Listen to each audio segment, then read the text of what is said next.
Dobro večer, dragi pratioci i ljubitelji istorije srednjovekovne Srbije. Večeras čitamo delo Marka Aleksića, Srpski viteški kod, u izdanju izdavačke kuće Laguna. Tematika večeras je bitka kod Angore i političke okolnosti koje su prethodile samoj bitci. Iako je kneginja Milica ostvarila potpunu pobedu u borbi za vlast u zemlji, odnosi Brankovića i Lazarevića, dve vodeće srpske porodice, i dalje su ostali nerešeni. Posebno je bio težak položaj Mare Branković, koja je tokom svih prethodnih godina stajala uz svog muža i decu, iako je to značilo suprotstavljanje majci i braći, pa i neprijateljstvo sa njima. Kada su sukobi konačno utihnuli, njoj je osim dece preostalo malo drugih razloga za sreću. Ali bila su to vremena kada su se stvari brzo menjale, pa je tako i upornost Mare i njenih sinova da povrate svoje posede konačno urodila plodom. Iako je Turska bila na vrhuncu svoje moći, sa istoka se približavala sila koja je i za nju predstavljala izuzetnu opasnost. Krajem 14. veka tatarski kan Tamerlan širio je svoju vlast Azijom sve do Bliskog istoka i Male Azije. Svestan da će se ubrzo i on naći na putu moćnom osvajaču, Bajazid je ubrzano sakupljao vojsku i sve vazale koji su mogli da mu pošalju svoje odrede. Srpski teški konjenici bili su ratnici na najboljem glasu, a pored Lazarevića samo su još Brankovići mogli da opreme jednu ovakvu jedinicu. Tako su Mara i njeni sinovi dobili priliku da otkupe svoje posede i to imovinom koju im je Vuk ostavio malo pre svoje smrti. Do februara 1402. oni su podigli sve srebro i zlatne predmete deponovane u Dubrovniku, kao i ostatak srebrnih poluga koje su imali u Kotoru. I tim novcem, kako su kasnije govorili Dubrovčani, vratili su se u vlast. Brankovići su povratili gotovo celu nekadašnju Vukovu oblast, uključujući utvrđene gradove koje su držali Turci. Svakako da to ne bi bilo moguće bez pristanka Lazarevića, što svedoči da je u odnosima između dve porodice bar na kratko prevladala svest o zajedničkoj odgovornosti za sudbinu zemlje. U to vreme Stefan je već bio dovoljno zreo da je mogao učestvovati u pomirenju sa svojom sestrom Marom i njenim sinovima. Već krajem proleća 1402. Brankovići su okupili svoje ratnike i kao sultanovi vazali pošli u njegovu vojsku. Dva starija brata, Grgur i Đurać, na čelu oklopnika, krenuli su na daleki put u Anadoliju, dok je najmlađi Lazar, koji je još nije bio stasao za vojsku, ostao sa majkom Marom, pružajući joj utehu dok su zajedno iščekivali vesti iz dalekih predela. Angora. Timur Lenk ili Tamerlan, što u evropskim izvorima poznatije ime ovog tatarskog vladara, postao je najmoćniji gospodar azijskih stepa još od Džingis Kana. Svoj uspon je počeo tako što je najpre ujedinio nomadska plemena koje su živela na prostoru današnjeg Uzbekistana, da bi zatim počeo sa osvajanjima okolnih zemalja. Tamerlanova imperija obuhvatala je brojne države i narode od Dnjepra, Urala i Sibira do Indije, Tibeta i Kineskog zida. U vreme kada su njegove horde zagospodarile obalama Crnog mora i Kaspijskog jezera, kao i padinama Kavkaza, bilo je jasno da će uskoro stići i na granice Turske. Tamerlan je najpre prodro na Bliski istok i 1399. zauzeo Siriju, a zatim i Mesopotamiju, kao i Egipat. Nakon osvajanja Bagdada naredio je masakr u kome je stradalo na hiljade stanovnika ovog drevnog grada. Uskoro su i emiri u Anadoli, koji su malo pre toga prihvatili osmansku vlast, počeli da se priklanjaju moćnom Tamerlanu. Glas o velikom i surovom osvajaču, kakvog svet do tada nije video, dopro je i do Evrope. Vizantijski istoričar Duka zapisao je kako se tamo gde prođe Tamerlanova vojska više ne čuje ni lavež psa, ni poj petla, ni plač deteta. Sa druge strane, sultan Bajazid, zvani Munja, sin Muratov, bio je na vrhuncu moći.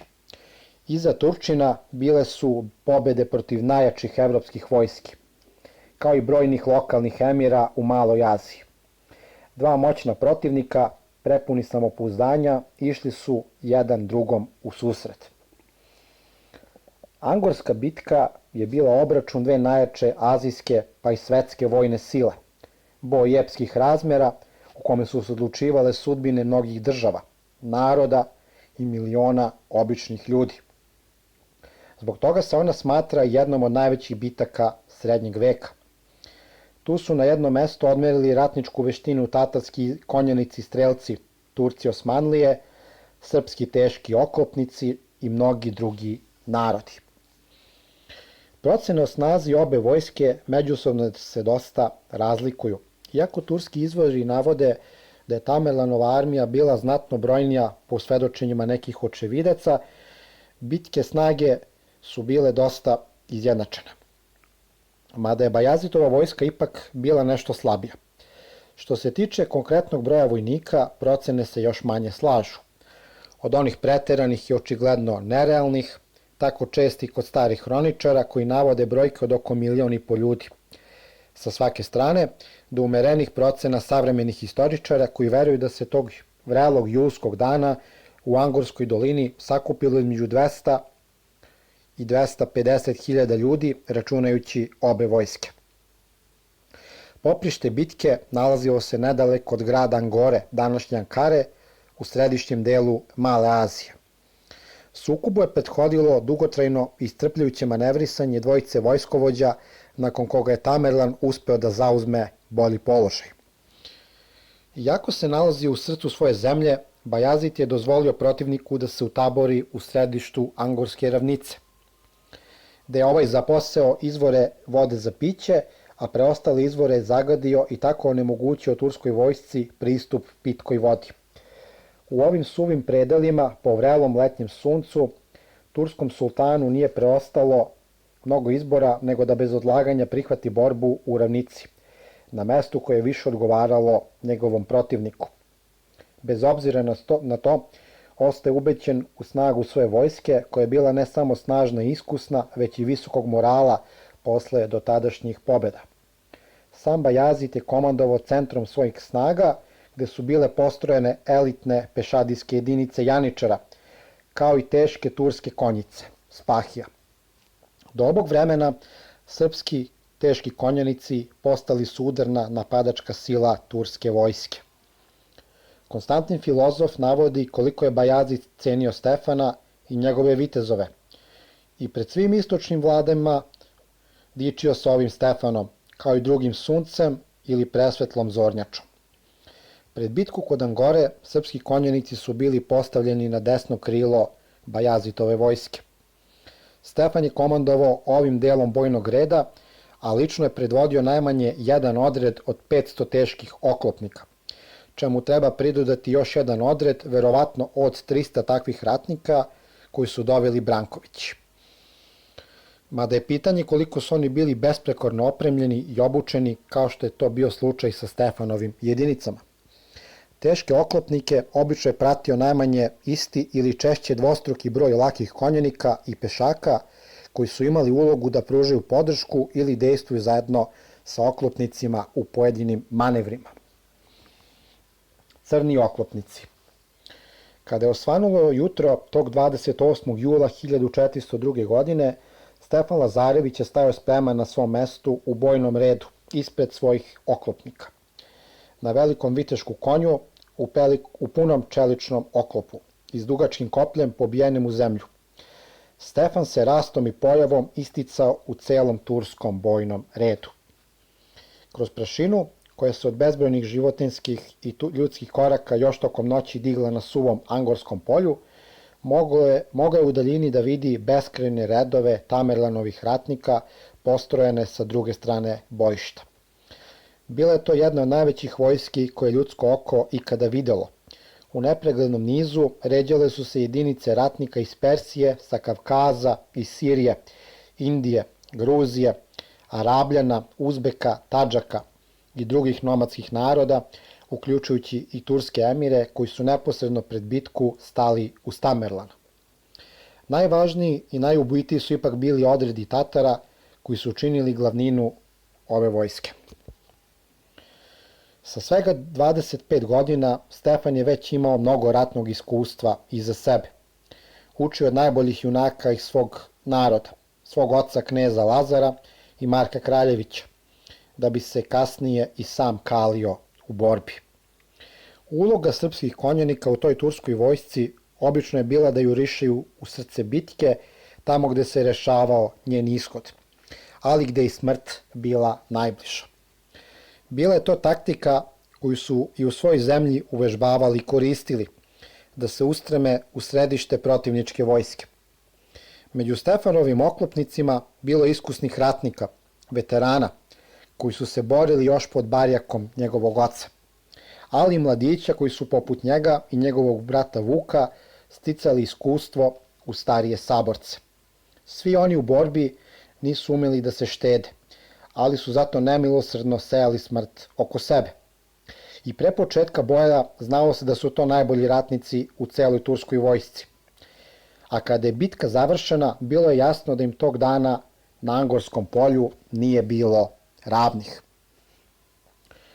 U časovima pred početak bitke, ono što je takođe moralo prolaziti kroz Stefanovu glavu, bile su misli o njegovoj zemlji i onome što će se desiti ako se bude živ vratio iz iste. Na daleko putovanje do Angore pošao je mlađi brat Vuk, a tokom nedelje koje su proveli na putu u turskoj vojsci, sa njima su bili i njihovi sestrići Grgur i Đurać. Iako tek koju godinu stariji od Lazarevića, oni su prema njima bili suzdržani, a razlog je bio to što su gajili istu želju koju imao i njihov otac Vuk Branković, da preuzmu vlast u zemlji.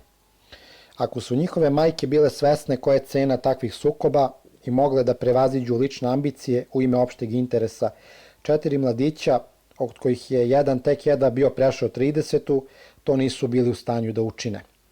Sve su to bile brige koje su morile Stefana i s kojima je on bio u stanju da se nosi, ali su pred bitku mogle samo da mu izazovu dodatni bes. Najdetaljniji opis bitke kod Angore ostavio je vizantijski hroničar Duka iz sredine 15. veka. Poput još nekih pisaca svog vremena, on Tatare naziva Skitima, a posebno detaljno opisuje kako se borio Stefan Lazarević. Stefan Lazarević, Bajazitov šurak, videvši ove manevre uz Bajazita, zajedno sa svojih 5000 srpskih kopljenika, odbio je da prizna poraz. On i njegove snage napali su Skite sa borbenim besom, okrenuši koplju u lice Skitima. Kada su Skiti vidjeli žestinu i odvažnost njihovog juriša, otvorili su svoje redove i pustili ih da prođu. Skiti su odapinjali svoje strele u leđa konjanika, napaši ih sa strane. Nisu uspeli međutim da nanesu veću štetu konjanicima, jer su ovi bili zaštićeni crnim oklopima. Kada su se Srbi okrenuli, Skiti su ponovo otvorili svoje redove i pustili ih da prođu. Tamerlanova vojska nikada do tada nije se susrela sa ratnicima koji su sa takvom lakoćom razbijali njihove redove. I Konstantin Filozof navodi da protivnički vojnici behu pobeđeni i izginuši od oštrice mača i kopalja srpske vojske. Crni oklopi, koje pominje vizantijski hroničar, bili su čelični grudni oklopi koji su se u to vreme izrađivali iz jednog dela, takozvani pršnjaci ili kirasi. Radilo se o kombinovanom tipu oklopa koji se nosio preko pancirne košulje i koji se upravo u to vreme razvio. Za razliku od paradnih oklopa koji se mogao koristiti na turnirima i kod kojih je bio važan njihov ogledalski sjaj, veruje se da crna boja ovih oklopa potiče od bruniranja, odnosno tamnog sloja spaljenog ulja koji ostaje nakon kovanja, a koji je sprečavao koroziju i omogućavao bolje održavanje oklopa, naročito na dugim putovanjima i marševima. Iako je na desnom krilu Bajazitove vojske Stefan uspešno izvodio ofanzivne akcije, na ostalim delovima fronta položaj Turaka je bivao sve teži. Tatarski laki konjanici i strelci uspešno su primenjivali svoju taktiku bezbrojnih naleta i stalnog zasipanja protivnika strelama, dok su sami ostajali gotovo neuhvatljivi za neprijatelja i van dometa njegovog oružja. Turci nisu imali odgovarajuću odbranu za takve napade koji su mogli da traju satima, istim intenzitetom, pa je posle nekog vremena njihov borbeni red počeo da popušta i da se raspada. Sultan Bajazid, okružen svojim vernim janičarima, još uvek se odupirao na jednom uzvišenju, ali je i tu pristizalo sve više neprijateljskih vojnika, koji su polako zatvarali obruč oko njega. Konstantin Filozof opisuje Stefanove postupke u ovom delu bitke. Videći da je car opkoljen hiljadama i hiljadama vojnika, a želeći da ga oslobodi i po treći put ulazi u boj, sekući sve i pobeđujući. Vizantijski hroničar Duka i ovde opširniji. Stefan se probio do Bajazita i pokušao da ga nagovori da se povuče, ali bez uspeha. Beskreni redovi tatarske vojske ojačavali su obruč oko sultana i njegovih elitnih jedinica. Stefan, koji je sve to video i shvatao šta će se ubrzo desiti, poveo svoje ljude i Bajazitovog starijeg sina Sulejmana i ponovo je udario na neprijateljski centar. Razbijajući ih sa velikom snagom i oborivši mnoge, i on sam ubio je veliko mnoštvo, jedva je uspeo da se probije kroz obruč. Ubrzo, pošto se Stefan zajedno sa sultanovim sinom izvukao iz obruča, janičari oko Bajazita su posečeni, a on je zarobljen.